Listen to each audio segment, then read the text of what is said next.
Hey, I'm here with Wallace Wright, who's a up-and-coming superstar in the industry, young lion, right? Well, middle-aged lion.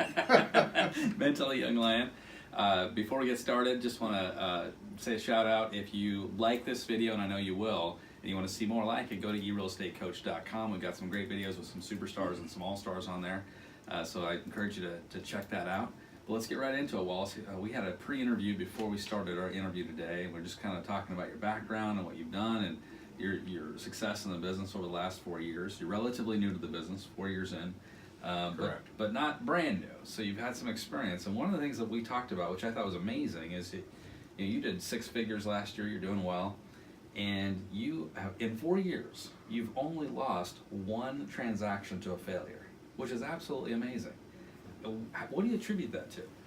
Well, the biggest thing is communication, Mm-hmm. staying on top of everybody that's concerned with a transaction, whether it be the lender, the appraiser, the title company, and of course the agent on the other side, and the clients, not the other person's client, but my own Your own client. client, yeah. But staying on top of everybody to be able to identify what can or might go wrong, and if something does, to be able to address it appropriately with the right people to get it solved. So you're looking for smoke on the horizon. You're looking for things that could go wrong and being proactive and try to get to that before it happens. Absolutely, because the old adage about herding cats is so true with real estate transactions.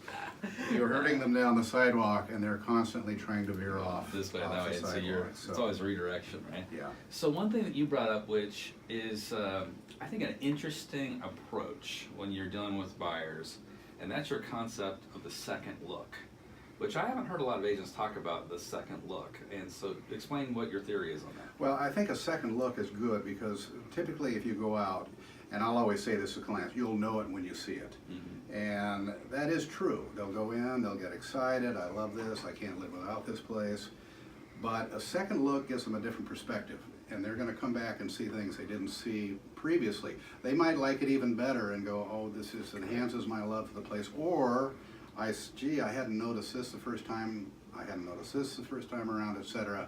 But what I want to do is make sure that they're all in. Mm-hmm. If they're not all in, I don't want to find out about it 3 weeks into escrow, and they start getting buyer's remorse, cold feet. Hey, I think we need to find a way out of this. We don't want it.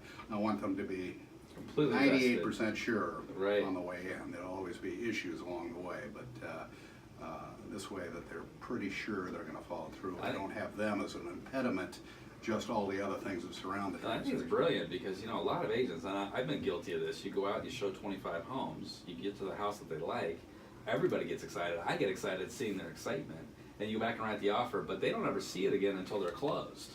And so a lot of doubt can creep in. So I think what you've done is really, really smart. It probably leads to having that only 1 lost transaction is probably a part of that second look process because you're taking them through something that no other agent's doing.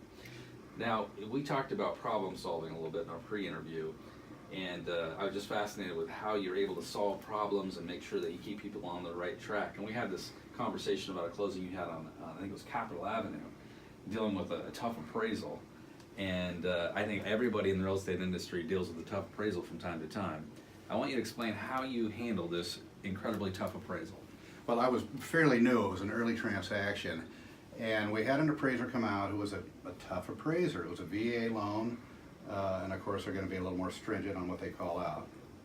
At that point in time, I was new.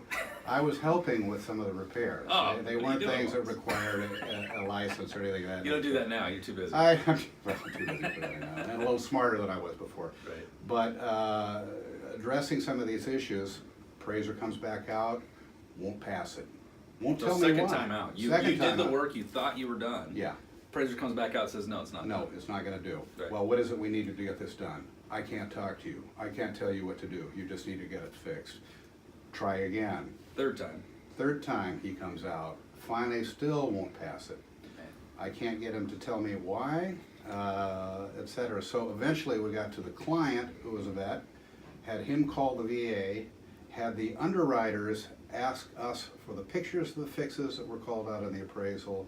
We worked through them. We ended up going around the appraiser and getting approval from the underwriters that way. So that kind of brilliant. A lot of times we are, we're always kind of defaulting to let's challenge the appraiser, which a lot of times goes nowhere. Oh, absolutely. But, yeah, I mean, it almost never works. Yeah. So going around the appraiser, you took pictures of the work you did, and you went straight to the underwriter and said, listen, this is what we did, and you got it closed. We got it closed. A good example of, problem solving and just working the problem, which is a lot of agents just kind of throw their hands up and give up, and they don't get to closings like you do. Well, the emotional part with the appraiser was not going to get us anywhere, for one thing, and that was totally clear.